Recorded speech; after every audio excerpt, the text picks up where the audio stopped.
আমরা মনে হয় লাইভে চলে আসছি অলরেডি। ঠিক আছে, একটা মিনিট সময় দেন, আমি একটু একটা শেয়ার করে দিয়ে নিই। হুম। ঠিক আছে।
ফেসবুক গ্রুপটায় তো শেয়ার হয়নি এখনো।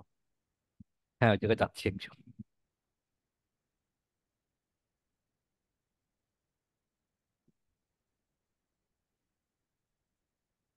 অল্প একটু টাইম লাগবে।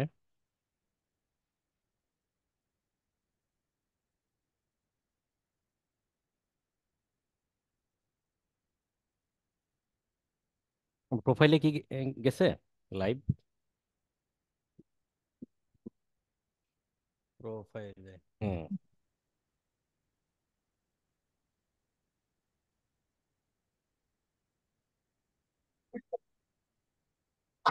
না, প্রোফাইলে তো দেখি না। না, আপনারটাই আছে, আপনারটাই।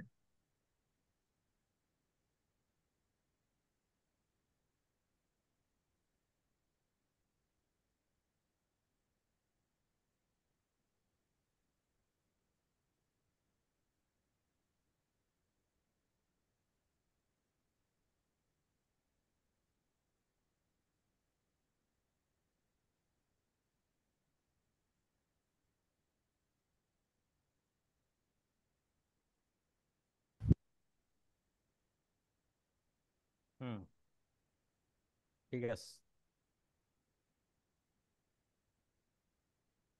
আজকেরা যদি আমরা লাইভ প্রোগ্রামে যাই তাহলে সবাই ঈদের আনন্দের সাথে সাথে আমাদের এই সাকসেস যে আনন্দটা এটাও সবার কাছ সাথে আমরা ভাগাভাগি করে নিতে পারবো।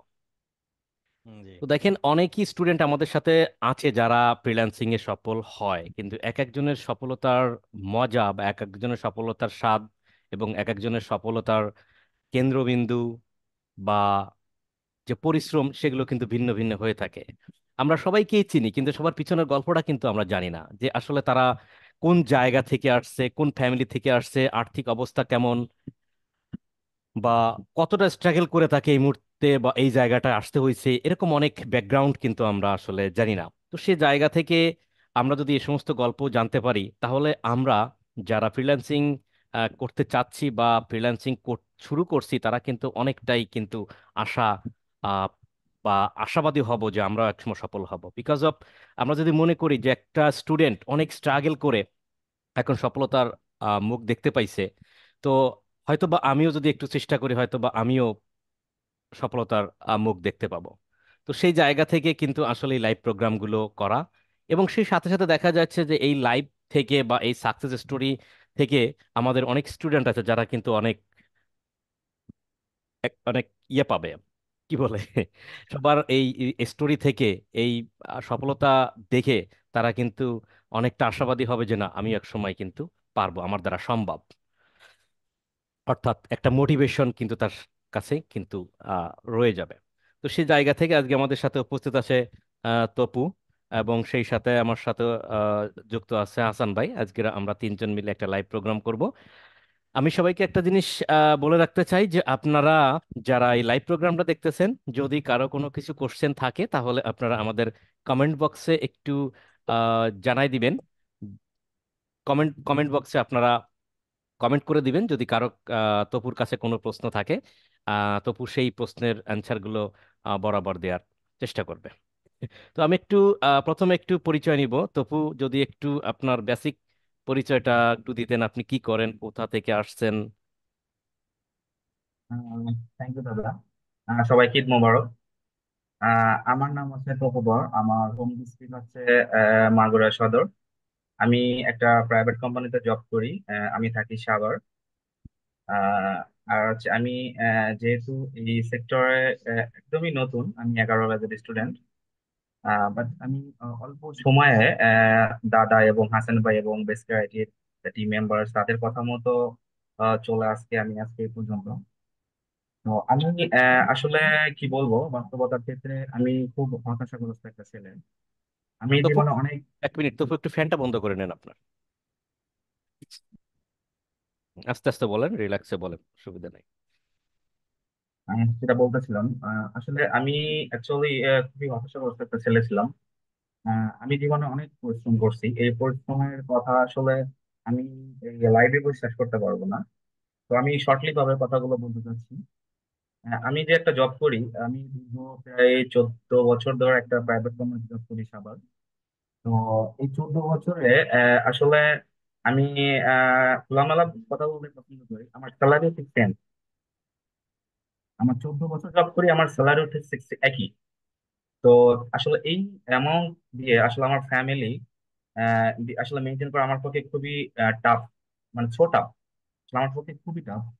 আমি চাচ্ছিলাম যে আমি আসলে ঘরে বসে থেকে, আমি যেহেতু একটু মানে ফেসবুক নিয়ে একটু ঘাটাঘাটি করি, বিশেষ করে আহ, কিছু আহ, মানে নতুন নতুন খোঁজার চেষ্টা করি।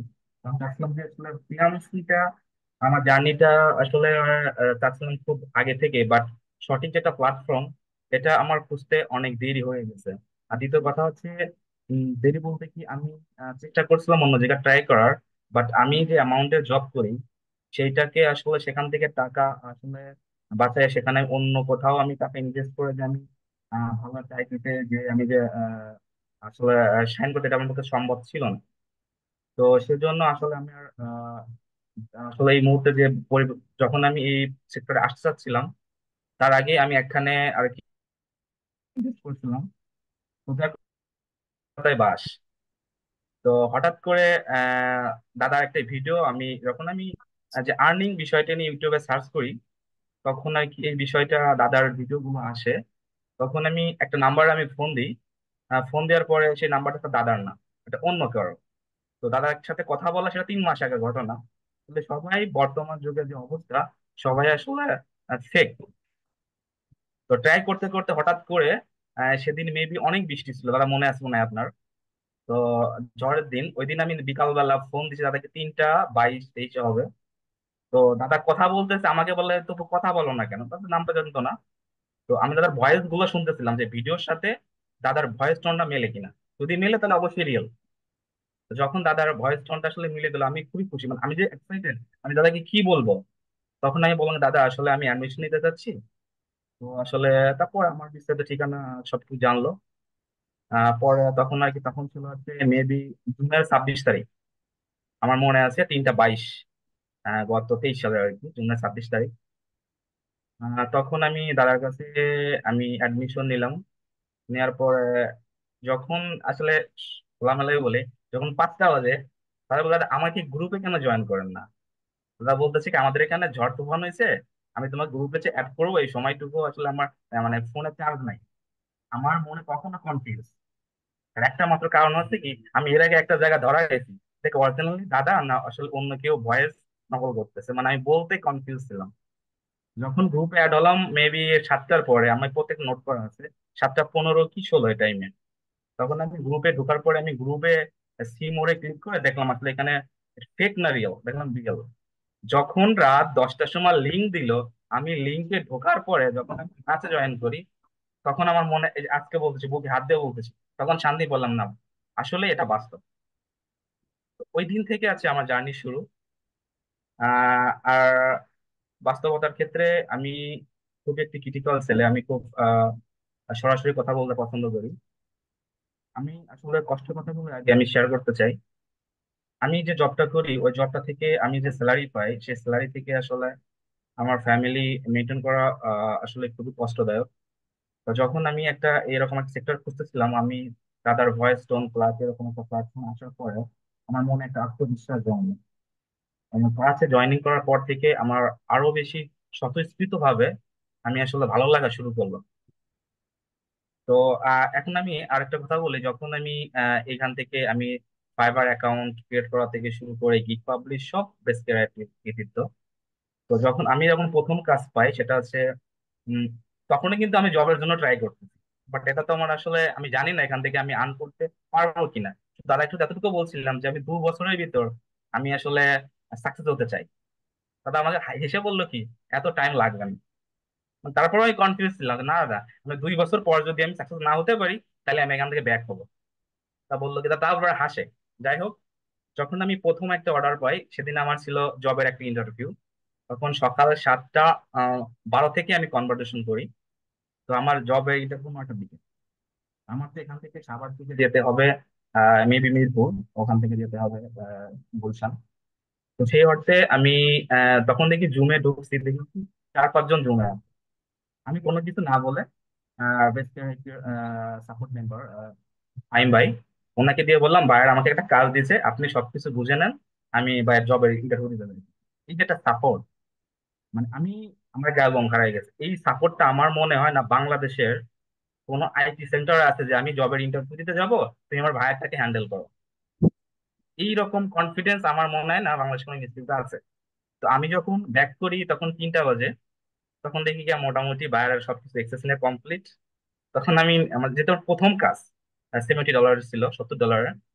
তো আমার মনে হতো একটা ভালো লাগা কাজ করলো যে আমি 4 মাসের মাথায় আমি কাজ পেয়েছি। জুলাই, আগস্ট, সেপ্টেম্বর, নভেম্বরের 3 তারিখ। তো 4 মাসের মাথায় আমি কাজ পেয়েছি। আপনার হচ্ছে ফার্স্ট অর্ডার $70। তো কাজটা আমি ভালোভাবে সাবমিট করি এবং কাজটা কমপ্লিট করি। এই যে একটা প্রথম যেটা ইনকাম আমার, তখন আমি আমার ফ্যামিলি আসলে প্রথম থেকেই বলি, এই কাজে আমাকে কেউ সাপোর্ট করে নাই। আমার ফ্যামিলি, আমি যেহেতু বিবাহিত, আমার শ্বশুর বাড়ি, আমার নিজের মা বাবা, কেউ সাপোর্ট করে না। বাট আমি ভাবে এটা ফেক, এই লাইফে কোনো কিছু হয় না।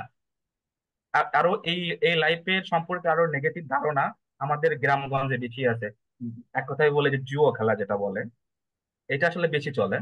যার কারণে এগুলা আসলে মানুষ এগুলো বিশ্বাস করে না, এখনো বিশ্বাস করে না। আজকে যেহেতু লাইভ, আমি অলরেডি আমার গ্রুপ, আমার পার্সোনাল একটা অ্যাকাউন্ট আছে, আমি শেয়ার করে দিব। তো যখন দেখবে যে আসলে আমার আর্নিং প্লাস আমার দেখা কি হচ্ছে। এখন তারপর আছে আহ এই আমার সাপোর্টটার কথা আর একটু বলি। এখানে আসার পরে মানুষের কিন্তু একটা আসলে ফিনান্সিয়াল সাপোর্টটা দরকার হয়। শুধু ভর্তি হলে কিন্তু সব সমস্যার সমাধান না। এই বেসকারাইটি দাদার কথা আমি কিভাবে বলি, উনি আমাকে আহ একটা পিতা সমতুল্য। আমার যে একটা সাপোর্ট দরকার, যে দাদা আমার এই মুহূর্তে টাকা দরকার, কোনো আইটি সেন্টার, কোনো মেন্টর আপনাকে ফিনান্সিয়াল সাপোর্ট দিবে? আমার মনে হয় না। ফ্যামিলি সাপোর্ট দিবে? কেউ দিবে না। আমি যে চেয়ারটা বসে আছি এখন, আমি না বললেই না, আমি যে একটা বসে আছি, এটা দাদারই দেওয়া। এই সাপোর্টটা আমার বাপ মাও দিবে না। এটা বাপ মার কথা বলতে খারাপ, বলতে আমি খারাপ বলছি না, বাট আমার ফ্যামিলি ওরকম হাই না যে আমি তার কাছে চাইলেই দিবে। সেই অ্যাবিলিটি আমার ফ্যামিলি নাই। আমি সেই কথার প্রেক্ষিতে বাপ মার কথা বললাম, বা সেই সাপোর্টটা এই বেস ক্যারেক্টার মেন্টর, বাট আমি তাকে মেন্টর মনে করি। Is my idol. তো যাই হোক, আর আমি আমার একটা কথা বলি, আমি যে ল্যাপটপ ইউজ করতাম, সে ল্যাপটপটা আসলে ওটা না বললে না, যেহেতু আমার প্রথম ল্যাপটপ, আমি শখ করে কিনছিলাম 2016 সালে। ওই ল্যাপটপের যে অবস্থা, দাদাকে আমি দেখাইছিলাম যে মানুষ জামার কাপড়ের যে ক্লিপ বলে ক্লিপ, ওই ক্লিপ লাগানো আছে আমার দুই পাশে ল্যাপটপে। আর আমার বাসায় জাস্ট বিগ থাকছে। আর আমি যখন মানুষ সরকারি টুলে যে টুলটা ইউজ করে ফ্রিল্যান্সিং শুরু করছি ওই ল্যাপটপ দিয়ে। আর এখন আমার মানে এখন আমার কি আছে তারা জানে। তো আমার এখন ফিউচার প্ল্যান, আমি অলরেডি কথা হয়েছে, আমি 60,000 টাকা দিয়ে অলরেডি আমি পিসি বিল্ড করছি শখের জন্য। আমি অলরেডি আমার একটা নিজের একটা শখ যে আমি একটা ডিএসএলআর ক্যামেরা কিনবো, সেটার জন্য ইনভেস্ট করছি। আমি ফার্স্ট একটা ডায়মন্ডের একটা নাক ফুল প্লাস একটা মোবাইল এন্ড হাতের একটা শাখা আছে বান্দানো কিন্তু অলরেডি আমি অর্ডার করে রাখছি আর কি। এটা বুকিং চলতেছে। এই যে একটা আমার যে ভালো লাগা এবং আমার মায়ের জন্য কানের দুল, এটা কিন্তু একমাত্র আইটিতে আসার পরে হয়েছে। আর এই 14 বছরে, এই ব্যাকের কথা বলে 14 বছরে আমি যে বাড়ি যাবো ঢাকা থেকে বাড়িতে যে টাকাটা আমি যাবো যে ঈদের বন্ধে বা যে কোনো বন্ধ কোনো ইভেন্টে যেতে পারিনি টাকার অভাবে। কারণ আমি যে টাকা স্যালারি পাই, ঢাকায় যারা থাকে তারাই জানে যে এই 15-16 হাজার টাকা বেতনে আসলে এগুলো বেয়ার করা পসিবল না। বাট এখন আমার কাছে মনে হয় আমি এখন সাকসেস। আমি কথা বলতেছি আর আমার কিন্তু একের প্রশ্নগুলো একটু করতেছে। আর আমি আরো একটা কথা বলবো, যারা নতুন যারা আছেন তাদের পক্ষ থেকে আমার একটা কথা বলবো, ধৈর্য ধরে থাকেন। আর দ্বিতীয় কথা হচ্ছে কি লেগে থাকেন। আর হচ্ছে আপনার একটা গোল থাকবে হচ্ছে ওই যে, আমি একটা কথা বলি, আপনি পড়াশোনা কমপ্লিট করছেন 16-17 বছরে। মানে 16-17 বছর লাগছে আপনার তো 26 থেকে 27 বছর। আপনি সর্বোচ্চ যদি আপনি মামা খালু না থাকে, আপনি 15 থেকে 16 হাজার টাকা বেতনের স্যালারি ছাড়া পাবেন না আপনি। তো তখন আপনার টাইম লাগতেছে 16 বছর। আর আপনি এখানে এসে 3 মাসে আপনি লাখ লাখ টাকা কামাইবেন, এর জন্য আপনাকে প্রচুর স্কিল গ্যাদার করতে হবে, প্রচুর সময় ধরতে হবে, প্রচুর ধৈর্য থাকতে হবে। আমার ধৈর্য ছিল 2 বছর, কিন্তু আমি 4 মাসে সাকসেস। এটা একমাত্র উপরওয়ালা আছে, দাদা তো সঙ্গে আছেই। আর আমি হাসান ভাইয়ের সম্পর্কে একটা কথা বলতে চাই। উনি অনেক ব্যস্ত মানুষ, তারপর উনি ব্যক্তিগতভাবে উনি আমাকে 10 মিনিট টাইম দিলে আমি 10 দিনের সমান মনে করি। অনেকে মনে করে যে বেসিক আইটির সাপোর্ট মেম্বার সবাই ফ্রি, বাট আপনি শিডিউল এত সাপোর্ট মানে এত সাপোর্ট আমার মনে হয় না বেসিক আইটির ছাড়া অন্য কোনো সেক্টর আছে। আর আমি যেটা পেয়েছি মানে আমার তো এটা প্রথম ইনস্টিটিউট, আমি যেটা পেয়েছি আমার কাছে মনে করেন যে কি বলবো, স্বর্গ স্বর্গ পাওয়ার মতো, আমাদের যেটা বলে স্বর্গ, স্বপ্নের সিঁড়িতে পাওয়া যাবে না। ওকে তপু, অনেক কথা বলে ফেলছেন, আপনার কথা মনোযোগ দিয়ে আমরা শুনলাম। আশা করি আপনারা যারা আছেন আমাদের সাথে লাইভে যুক্ত তপুর কথাগুলোতে মনোযোগ দিয়ে শুনছেন। আমি তপুরে কোনোভাবেই ডিস্টার্ব করিনি, তার কথাগুলো শুনতেছিলাম, ভালো লাগতেছিল। আসলে হয়তো বা আমার কাছে মনে হয়েছে যে এই কথাগুলো সে হয়তো বলবে, কোনো একদিন বলবে, এরকম চিন্তা করে হয়তো জমায় রাখছে। নাকি হাসান ভাই, আপনার কাছে কি মনে হয়? আমার কাছে আসলে এরকম কিছুই মনে হইলো।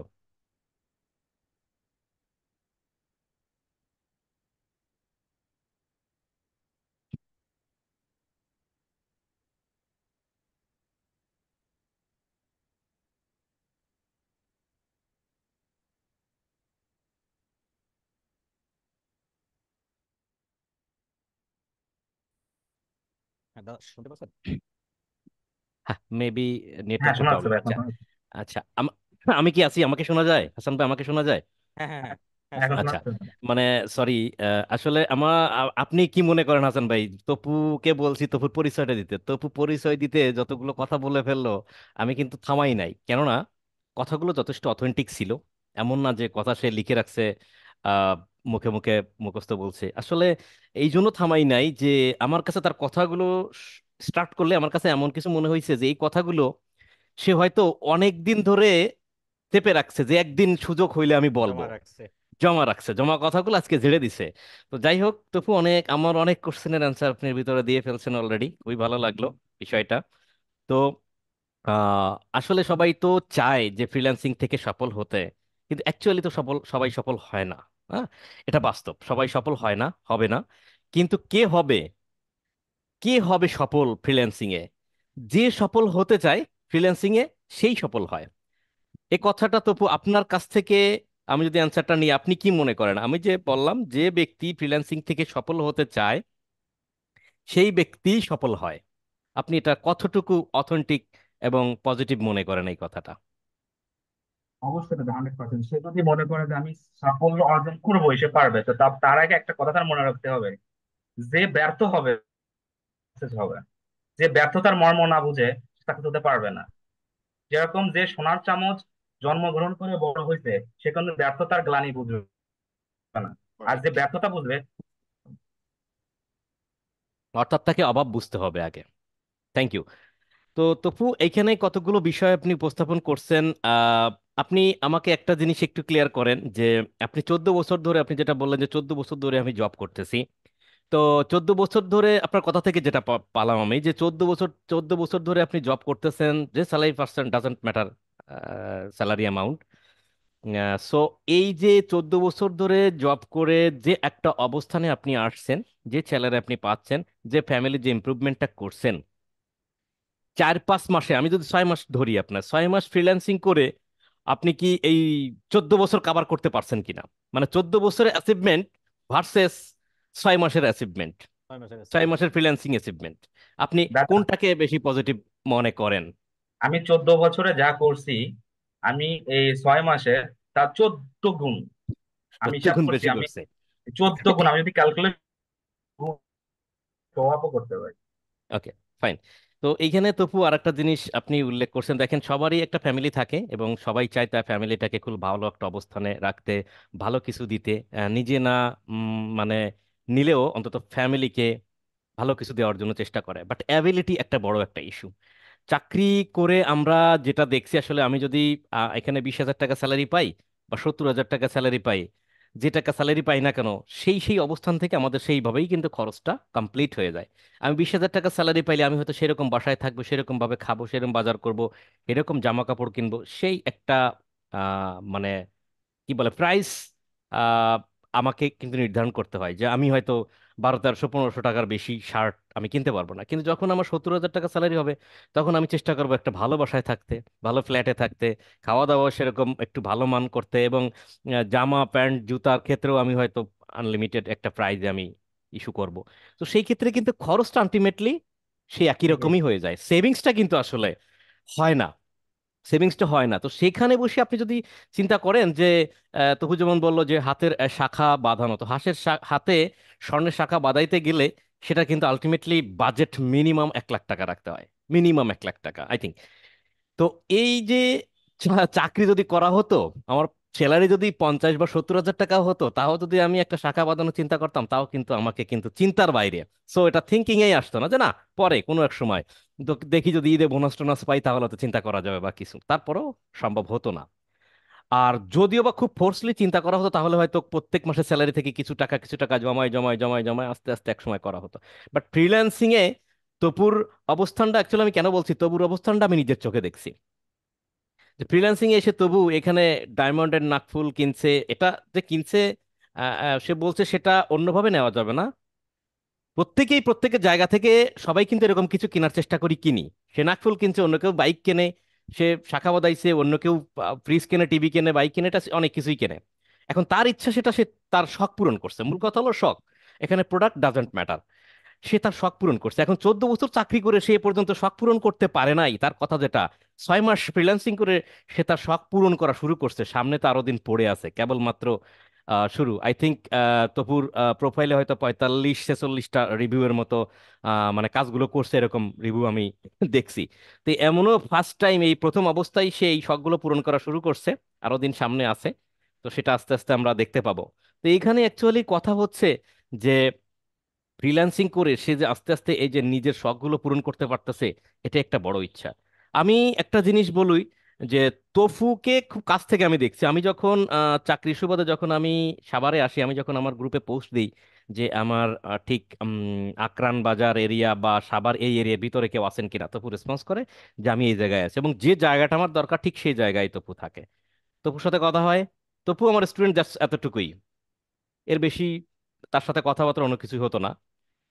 তো আমার জন্য আমি একা আসবো সেভাবে একটা বাসা আমার জন্য দেখে সবকিছু সেট আপ করে আমি চলে আসি, আমি দেখি, দেন তার বাসায় আমাকে দাওয়াত দেয়, আমি বাসায় যাই। সে সব আমার আস্তে আস্তে আমাকে খুলে বলে তার পারিবারিক অবস্থা, তার বর্তমান জব সিচুয়েশন, তার ইনকাম, তার অবস্থা সবকিছু। আমি, তার একটা ছেলে, আহ, বাচ্চা আছে, সবকিছু আমি দেখি। তো তার বাসায় গিয়ে একটা জিনিস আমি দেখলাম, সেটা হচ্ছে যে তার একটা ল্যাপটপ। বাট ল্যাপটপের যে অবস্থা, আমার মনে হয় না যে আপনাদের কারো এমন সিচুয়েশনের ল্যাপটপ আছে আজকে। এটা একটা মানে নর্মাল দিক, তারপরেও সবার কাছে আমার বলতে হচ্ছে। আমি আমার মনে হয়েছিল একবার আমি ল্যাপটপটা ছবি তুলে নিই, তখন তপু কিন্তু কোনো কাজই পায় না, মাত্র শুরু করছে। আমার এমন মনে হয়েছিল যে ল্যাপটপটা আমি ছবি তুলে রাখি, কারণ আমার তপুর প্রচেষ্টা দেখে আমি এটা বিলিভ করতাম যে এই ছেলেটা কোনো একদিন ডলার ইনকাম করবে নিশ্চিত, গ্যারান্টেড। তো সেই জায়গা থেকে ওই যে আমরা অনেক দেখি না বিফোর আফটার যে পরিবর্তনগুলো দেখায় যে কোনো ক্ষেত্রে, হ্যাঁ। তো আমার কাছে মনে হয়েছিল আমি ছবিটা তুলে রাখি, যে তুলে রেখে আমি একটু বিফোর আফটারের পরিবর্তনটা দেখাবো। কিন্তু তাৎক্ষণিক আমার মনে হয়েছে না, একজনের আসলে তো দেখে মানে আমি যদি এটা করি সেটা হয়তো খারাপ হবে, এটা দেখে আমি ছবি তুলি নাই। কিন্তু আজকে তখন নিজেই কিন্তু বলছে তার ল্যাপটপটা একটা টেবিলের সাথে ফিক্স করে দেওয়া। আমার কাপড় শুকানোর যে ক্লিপগুলো থাকে আপনারা দেখছেন, এই ক্লিপগুলো দিয়ে ল্যাপটপের যে ডিসপ্লেটা ভেঙে গেছে এমন ভাবে ছড়াই ছিটিয়ে যায়, মানে ডিসপ্লে এরকম হয়ে যাবে, হ্যাঁ, ডিসপ্লের ইয়েগুলো বের হয়ে আসবে। তো ও করছে কি, ডিসপ্লে গুলো এভাবে ক্লিপ দিয়ে চারিপাশে ক্লিপ দিয়ে আটকে রাখছে। এবং ল্যাপটপের যে ডিসপ্লে সেটা কিন্তু মানে আমরা যেভাবে ফোল্ডিং করে ভাঁজ করে রাখি, ওটা ভাঁজ হয় না, ওটা সে ওপেন করে ওইখানে ফিক্স করে রাখছে। মানে এটা যদি কেউ মুভমেন্ট করে এটা বন্ধ হয়ে যাবে, ওটা এখানে ফিক্সই থাকবে। মানে ঘটনা হলো শুধুমাত্র ল্যাপটপটা কোনো মতে চলে, ওপেন হয়। সেই ল্যাপটপ দিয়ে তার ফ্রিল্যান্সিং জার্নি।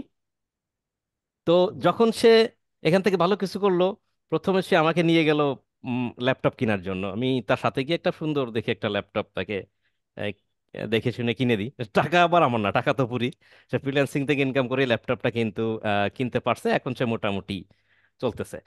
সো এখানে আসলে আমাদের সব থেকে বড় একটা অ্যাচিভমেন্টের বিষয় এটা, যে তবু কিন্তু এখানে একদম ওপেনলি সব কথা বলে দিছে যে সে 14 বছরে তার স্যালারি কেমন ছিল, 14 বছর ধরে যেটা সে না করতে পারছে, 14 বছর পরে এসে এখন সে ফ্রিল্যান্সিং থেকে যে টাকা ইনকাম করুক না কেন, সেটা কিন্তু সে ফ্যামিলিকে কিন্তু তার আশা বা শখ সবকিছু কিন্তু পূরণ করতেছে। আলটিমেটলি আরো কিছু কিনবে, প্ল্যান ট্যান করে রাখছে, আমার সাথে শেয়ার করছে। মানে টাকা থাকলে যা হয়, তপু এখন বড় লোকস, তার টাকা আছে, সে এখন অনেক কিছু করার চেষ্টা করতেছে। তো যাই হোক তপু, একটা জিনিস আপনি আমাকে একটু পরে দেখাবেন। আমরা এত কথা বললাম, তো ঘটনা হচ্ছে যে অনেক সময় যেমন আপনার কথা থেকে আমি মনে করি যে বলি একটু যে মানে আপনি আমাকে দেখাবেন আপনার ইনকামের ইয়াগুলো দেখাবেন, অর্থাৎ ফাইবারে, এখন না একটু পরে। এটা আপনাকে আগে মনে করে দিচ্ছি কেন দেখাবেন। কেননা আপনি একটু আগে বলছিলেন যে আমি এই বেস্ট ক্যারাটিতে ভর্তি হবো, এটাকে ফেক না কি রে কি, এটা নিয়ে খুব কনফিউশনে ছিলেন। তো আপনার মতো এরকম অনেক পাবলিকই কিন্তু কনফিউশনে থাকে, আমার কাছে ফোন দেয়, এটা সেটা। আমি সহজে সহজ শর্টকাটে খুব অল্প কথা বলেই ছেড়ে দিই, ভাই আপনার যদি ভালো লাগে আগে শুনে আপনি কার কাছ থেকে বেস্ট ক্যারাইটির কথা শুনছেন। যদি বলে যে না আমি আসলে দেখছি, বা কারোর কাছে না আমি দেখে আসছি, তখন আমি বলি যে আপনি আরো 2 4 5 দিন সময় নেন, আমাদের সম্বন্ধে আরো ভালো করে জানেন, আমার সম্বন্ধে ভালো করে জানেন, দেন আপনি আসেন। তার আগে না, না আসলেও কোনো সমস্যা নেই। আর যারা যারা রেফারেন্স আসে তাদের কথা তো ভিন্ন, যে আপনি আসছেন শুনে আসছেন, ভালো লাগলে ভর্তি হন, ভালো না লাগলে টাকা নষ্ট করার দরকার নেই, সোজা কথা। সো এই জন্য আমি আসলে আপনার স্ক্রিন শেয়ার করে আমি দেখতে চাই যে আপনার ইনকাম কি আসলেই সত্যি। আপনি যে ডায়মন্ডের নাকফুল কিনছেন আর হাতের শাখা বাঁধাইছেন বা ল্যাপটপ কিনছেন, এই টাকাগুলো কি নিজের, নাকি আসলে কিছু করেন নাই, নাকি সত্য না মিথ্যা, এগুলো আমরা দেখব।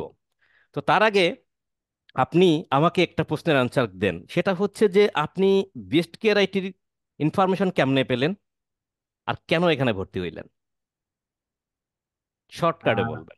আচ্ছা, তো বলতেছি বেসিক আইটির ইনফরমেশন আসলে দাদা আমি ওই আমি তো গল্পের মাঝেও বলছি, সেটা হচ্ছে যখন আমি আর্নিং করার জন্য যখন আমি ইউটিউবে সার্চ করি, সার্চ করতে করতে মনে করেন আপনি বেস্ট আর্নিং, আমার কিওয়ার্ডটা মনে হচ্ছে বেস্ট আর্নিং ফ্রিল্যান্সিং দিলে আপনার একটা পিকচার আছে, বাট এটা ছিল ওই ইউটিউবটা চ্যানেল মেবি ফেক ছিল। তো ওইটা দেখে আমি ক্লিক করি, ক্লিক আচ্ছা, করার এখানে একটু পর হোল্ড, এখানে একটু হোল্ড করি, ফেক ছিল কেন। আমি একটু কথা বলে রাখি এই কথাটার বিষয়টা, সেটা মনে পড়ে গেল। সেটা হচ্ছে যে আম, আমার মানে অজানায় অনেকে অনেক জায়গায় আমি দেখছি, বেশ কয়েকটা জায়গায় আমার ছবি ব্যবহার করে তারা হচ্ছে মানে ইনস্টিটিউট চালাচ্ছে। ইভেন আমাদের এলাকারই এক বড় ভাই আমাকে ফোন দিয়ে বলছে, দেবদাস আমি তো অমুক জায়গা ভর্তি হয়েছি, তা কেমন লাগতেছে ক্লাসগুলো। তা আমি বললাম যে ক্লাসগুলো কেমন লাগছে মানে আমি বুঝলাম না দাদা। তো বলছে যে তুমি ওই জায়গার স্টুডেন্ট না। তা আমি বললাম অমুক জায়গার নাম তো আমি শুনি নাই। আমি কিন্তু আসলে সবসময় নিজেকে আমার এলাকার দিক দিয়ে বেশিরভাগ আমি লুকায় রাখার চেষ্টা করি যে আমি কি করি না করি এইগুলো নিয়ে। তো বলছে, না না, তোমার ছবি আমি দেখছি, তুমি তো এখানে আছো, তুমি কেন মানে আমাকে বলতেছো না বা কিছু। তখন বললাম, দাদা আপনি তো আমার সিনিয়র, আমি আপনাকে কেন বলবো না, বাট আমি তো ওইটাই করি না, আমি তো নিজেই এইগুলো নিজের জায়গা নিয়ে আসি। তখন দাদা করলো কি, আমাকে ভিডিও লিংক দিলো, স্ক্রিনশট দিলো, দেখি আমার ছবি ব্যবহার করা একটা ইনস্টিটিউট। সেই ইনস্টিটিউটে আমি যোগাযোগ করলাম, বললাম যে এই ছবিটা কার, এই ছবিটা কেন ব্যবহার করছেন, আমার প্রোফাইলের যে ছবি ওইখানে সেই ছবি কেন ব্যবহার করছেন, কি বৃত্তান্ত, আমার নাম টাম দেওয়া সেখানে, সেই ব্যবহার করে সে কিন্তু কাজ চালায় যাচ্ছে। যাই হোক, এটা পরের গল্প। অনেক কিছু করে যাচ্ছে, এখন তারা কোনো বর্ণনা দিতে পারলো না, আমাকে ব্লক করে দিল। তো এই এই কারণে অনেক জায়গায় তবুও এইরকম একটা জায়গা দেখছে যেখানে আমার ছবি ব্যবহার করে আমার আসলে কিওয়ার্ড দিয়ে আমাকে সার্চ করে পাওয়া যায় না, কারণ আমার ওই চ্যানেল বা ইয়েটি এগুলো কিওয়ার্ড ফ্রেন্ডলি এগুলো কিছুই না। আমি আমার মতো করে আস্তে আস্তে এগোতে থাকি, চলতে থাকি। কেউ আমাকে খুঁজেও এভাবে পায় না, আর কোনো বিজ্ঞাপনও আসলে এভাবে চলে না। হ্যাঁ। তো কিওয়ার্ড দিয়ে তো আসলে যেটা পাইছিল সেটা আমি বা আমাদের বেস্ট ক্যারেক্টার ছিল না, অন্য কেউ আমার ছবি দিয়ে এইগুলো করার চেষ্টা করতেছিল, সেটাই সে পাইছিল। তপু, তারপরে কি হলো? তারপর দাদা আমি যখন যতই ওরা নকল করুক আপনাকে, তো যখন ভিডিওটা তখন তো আপনারই ভিডিও হুম, হুম, দেওয়ার পরে যখন আপনার ওই পিছনে যে ব্যাকগ্রাউন্ডে যে বেস কেয়ার আইটিএস লেখা আছে, হুম, তো ওইটা দিয়ে আমি ফেসবুকে সার্চ দিলে একটা গ্রুপ আসে, সর্বপ্রথম পেজ না, গ্রুপ আসে। ওই গ্রুপে ঢুকে আমরা যখন স্ক্রল করি, প্রথমে জয়নিং হই, আর আমার তো আর্নিং করতে হবে। হুম, তখন আমি কিছু স্টোরি দেখি। তো ওখান থেকে আজকে তখন আর কি আপনার নাম্বারটা আমি, যেহেতু আমি এক সপ্তাহ আগে একটা জায়গায় যে আমি ধোকা খাইছি, আপনার নাম্বারটা আমি কালেক্ট করি। ওখান থেকে আমি ব্যাকে এসে তারপরে আমি ডিরেক্টলি আপনাকে ফোন দিই শিওর হওয়ার জন্য। এবং আপনার কথা এমনি 5 মিনিট বলার পরে আমি শুধু মাঝে বলছিলাম হ্যাঁ বা হু এরকম কিছু, আমি ভয়েস টোন শুনে দাদা তারপর আপনাকে বিশ্বাস করছি। আচ্ছা, ভয়েস মিলাইছেন আর কি, হ্যাঁ ভয়েস প্রথম। ভেরিফিকেশন, মানে ভয়েস ভেরিফিকেশন আর কি। যাক, এতদিন আমরা face verification, phone number verification, email verification পাইছি, তোপুর কাছ থেকে আমরা মোটামুটি ভয়েস ভেরিফিকেশনটা পাইলাম। হ্যাঁ, ঠিক আছে আপু, ধন্যবাদ। তো এখানে কেন ভর্তি হলেন আপনি? আপনি খুঁজে পেলেন, ঠিক আছে, কেন আপনার কাছে মনে হলো যে বেস্ট ক্যারাটিতে ভর্তি হলে আমার এমন কিছু হবে? তখনকার চিন্তা বলবেন, এখন তো অনেক কিছু হয়ে গেছে।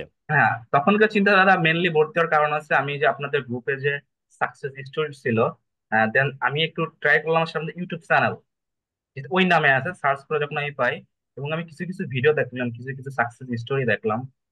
দেওয়ার পর এবং কিছু কিছু ভিডিও আমি আপনাকে ফোন দেওয়ার 2 ঘন্টা আগে থেকে আমি ভিডিও দেখতেছিলাম, মানে টেনে টেনে দেখতেছিলাম। আমার কাছে ওখান থেকে একটা বিষয় হলো যে আমি যেহেতু আগে থেকেই ফ্রিল্যান্সিং যা শুরু করছিলাম, আমি কিছুটা জানি। তো আসলে এর আগে আমি যখন কাজ করতাম মানে নর্মালি ফাইবার অ্যাকাউন্ট এমনি খোলা ছিল, বাট তখন আর কি আমি ট্রাই করতাম আর কি। আপনার ভিডিওগুলো স্টেপ বাই স্টেপ সাজানো ছিল। তো কোনো, আমি তো অনেকগুলো ইউটিউব চ্যানেলে সাবস্ক্রাইব করা আছে, বাট কোনো ভিডিও কোনো মানে কোনো মেন্টর কোনো ইউটিউব চ্যানেলে স্টেপ বাই স্টেপ এরকম ক্লাসগুলো শিডিউল করে সাজানো থাকে না। তো আপনার এখানে দেখার পরে আমার কাছে হলো যে ব্যক্তি তার পেইড কোর্সটা ফ্রি করে দিছে। আমাকে তখন মনে হচ্ছিল যে এরকম কোর্স পেইড থাকে, সেই কোর্সটা ইউটিউবে ফ্রি করে দিছে। তো আমি আশা করি এখানে থেকে গেলে অবশ্যই ভালো কিছু পাবো। তো সেই সুবাদে আর কি আমি মানে নিজের উপর কনফিডেন্স, মানে আচ্ছা, তার মানে সেটাই আর কি। আপনার কথা যেটা পেলাম যে আপনি কয়েক জায়গায় এরকম জাস্টিফাই করতে করতে আপনি যখন গ্রুপটা খুঁজে পেলেন, গ্রুপের হিস্টোরিগুলো মোটামুটি যখন আপনি দেখলেন, তখন আপনার কাছে মনে হলো যে জায়গাটা সঠিক আছে, এই তো। তো হুম, হুম। তারপর ইউটিউব চ্যানেলে গেলেন, সেখানে গিয়ে আপনি ভিডিওগুলো টেনে টুনে দেখে মনে হলেন যে জায়গাটা সঠিক আছে। ভালো কথা, জায়গাটা সঠিক।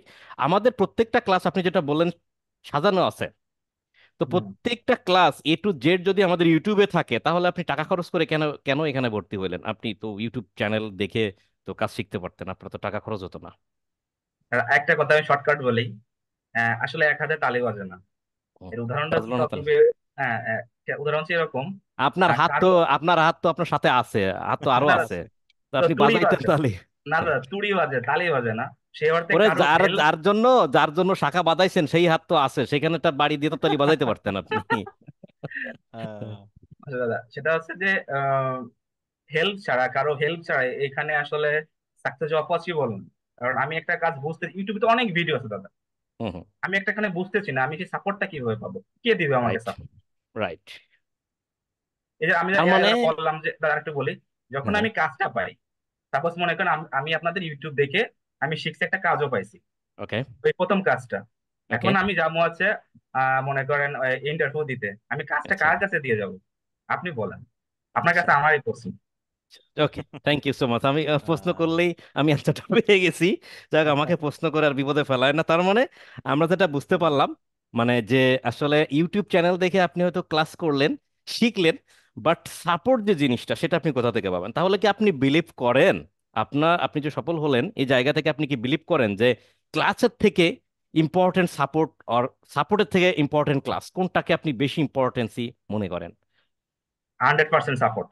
100% সাপোর্ট, বিকজ আমরা কিন্তু এখান থেকে তপুর এই কথা থেকে একটা জিনিসই পেয়ে গেলাম যে ইউটিউব ভিডিও দেখেও যদি ক্লাস মানে ভালো করে প্র্যাকটিস করা হয় সে কিন্তু পারবে, বাট কথা হচ্ছে তপু যে ইন্টারভিউতে যাওয়ার জন্য সে আমাদের সাপোর্ট টিম মেম্বার আহমেদ ফাহিমের কাছে সম্পূর্ণ বিষয়ে সব রিকোয়ারমেন্টগুলো দিয়ে যখন সে তার মতো করে ইন্টারভিউতে চলে গেল, পুরো একটা দিন সময় কেটে গেল, ফাহিম এই কাজ তার কাজগুলো সম্পূর্ণ অ্যাক্সেস ট্যাক্সেস নেওয়া যা কিছু ছিল বাইরের কাছ থেকে সকল কাজ কিন্তু মোটামুটি 80 বা 85% কমপ্লিট করে ফেলল।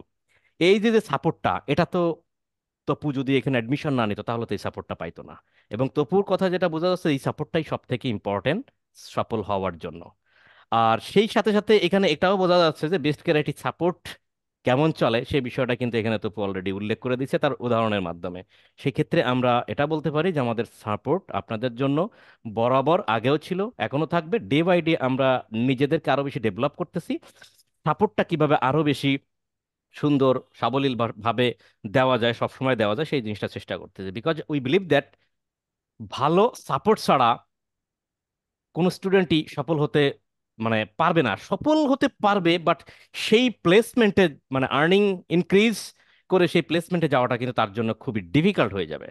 তো যার কারণে বেস্ট ক্যারিয়ারটি ক্লাসের থেকে বিলিভ করে সাপোর্টটাকে, আর এই সাপোর্টের জন্য বেস্ট ক্যারিয়ারটি বেস্ট অবস্থানেই এখনো পর্যন্ত আছে। থ্যাংক ইউ তপু, খুব সুন্দরভাবে প্রশ্নের অ্যান্সারগুলো দেওয়ার জন্য।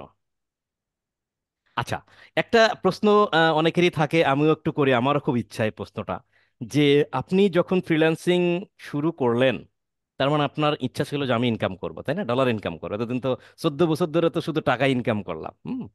14 বছর ব্যাংক ফেলাইলাম খালে। যাই হোক, 14 বছর ধরে শুধু টাকা ইনকাম করলাম, এবার একটু ডলার ইনকাম করবো। হ্যাঁ, আচ্ছা। সো ডলার ইনকাম করার ব্যাপারে আপনার যখন ফ্রিল্যান্সিংটা শুরু করেন তখন আপনার আহ, কেমন ইচ্ছা ছিল যে আমি প্রতি মাসে কত টাকা ইনকাম করলে মোটামুটি আমার জন্য হয়ে যায়? এরকম একটা টার্গেট তো সবারই থাকে, আপনার টার্গেট কত ছিল? দাদা, যেহেতু আমি বলি আমার টার্গেট কিন্তু খুব বেশি যে ছিল তা না। আমার সেটাই টাকা বলেন, ছিল, সেটাই বলেন, যেটা কত যেটা ছিল সত্য, আপনার? যেটা সত্য আমি সেটা ছিল, সেটা হচ্ছে আমার মান্থলি ইনকাম যেহেতু 15/15। হুম। তার মানে আপনার মান্থলি ইনকাম ইচ্ছা ছিল যে 15,000 টাকা হলে আপনি খুশি, এই তো? 15,000 টাকা হলে আমি তার খুশি। মানে 15,000 টাকা আপনার ফ্রিল্যান্সিং তে ইনকাম হবে, জব থেকে ধরেন আরো হুম, 15,000 টাকা ইনকাম হবে, 30,000 টাকা চিল, তাই তো? হ্যাঁ, আর দরকার একদম। নেই, হ্যাঁ? যেটা চিল রিয়েল চিল, সেটা বললাম দাদা। হ্যাঁ, চিল। ঠিক আছে। তো কিন্তু 15,000 টাকা কি ইনকাম করতে পারছেন এ পর্যন্ত?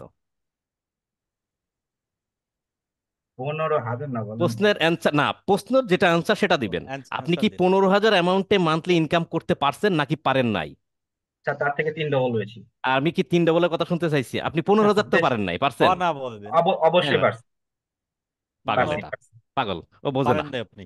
পাগল, আপনি 15,000 টাকা ইনকাম করতে পারেন নাই। আপনার ইনকাম লাখ ছাড়াইছে, আপনার ইনকাম 70,000 হইছে। ঠিক আছে, কিন্তু আপনি 15,000 টাকা ইনকাম করতে পারেন নাই, পারছেন? না না, 15,000 পারিনি। আচ্ছা, 15,000 যেহেতু পারেন নাই, চেষ্টা করতে থাকেন, কন্টিনিউ চলবে আর কি। Continue তবু এখন দাদা একটা বুঝতেছেন। একটা নর্মাল একটা বিষয়, একটা মানে গোপন বিষয় সবাইকে একটু বলি, সবাইকে, যেটা আমার সাথে হয়েছে আপনার সাথে। আমি যখন আপনার সাথে উম, গেছিলাম, আপনার সাথে দেখা হয়েছিল বা বাসা টাসা নিয়েছিলাম, তখন হোটেলে আমরা খাওয়া দাওয়া করছিলাম, সে কথা কি মনে আছে? হ্যাঁ, কেন হোটেলে শুনবেন। খাওয়া দাওয়া করার পর তো আমি বলি ফার্স্ট দিতাম। সবাইকে, ঠিক বলছেন, মনে না না পড়ছে না, আমার।